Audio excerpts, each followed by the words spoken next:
Today, I'm going to talk about the eucalyptus tree. This is a very common tree here in Australia, where it is also sometimes called the gum tree. First, I'm going to talk about why it is important. Then, I'm going to describe some problems it faces at present. Right. Well, the eucalyptus tree is an important tree for lots of reasons.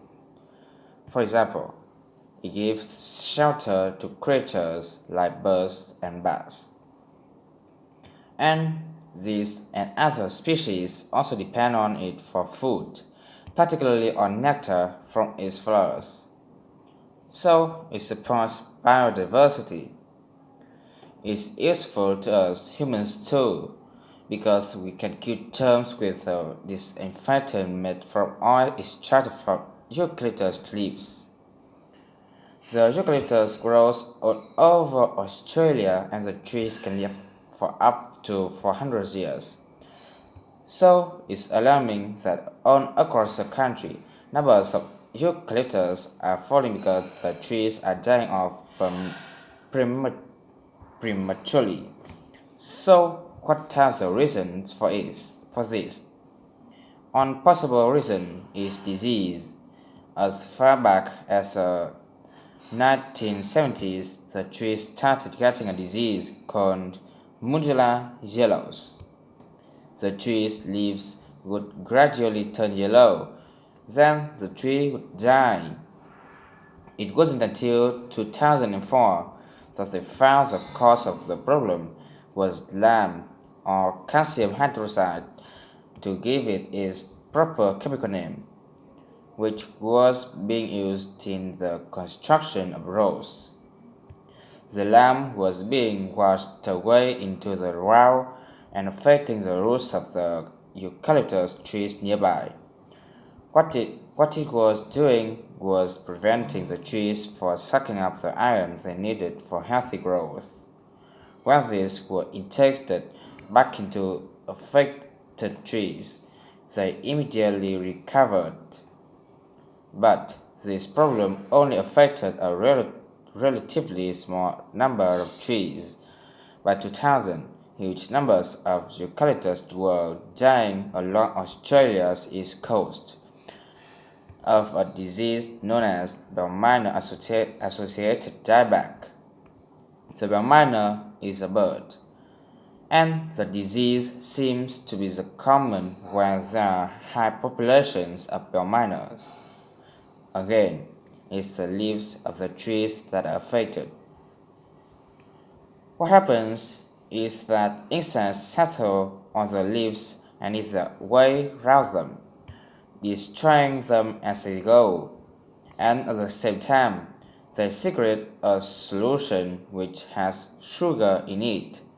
The minor birds really like this solution, and in order to get as much as possible, they keep away other creatures that might try to get it. So these birds and insects flourish at the expense of other species, and eventually so much damage is done to the leaves that the tree dies. But experts say that trees can start looking sick before any sign of bell minor associated dieback. So it looks as if the problem might have another explanation. One possibility is that it's to do with the huge bushfires that we have in Australia. A theory proposed over 40 years ago by ecologist William Jackson is that the frequency of bushfires in a particular region affects the type, the vegetation that grows there. If there are very frequent bushfires in a region, this encourages grass to grow afterwards, while if the bushfires are rather less frequent, this results in the growth of eucalyptus forests. So, why is this? Why do fairly frequent bushfires actually support the growth of eucalyptus?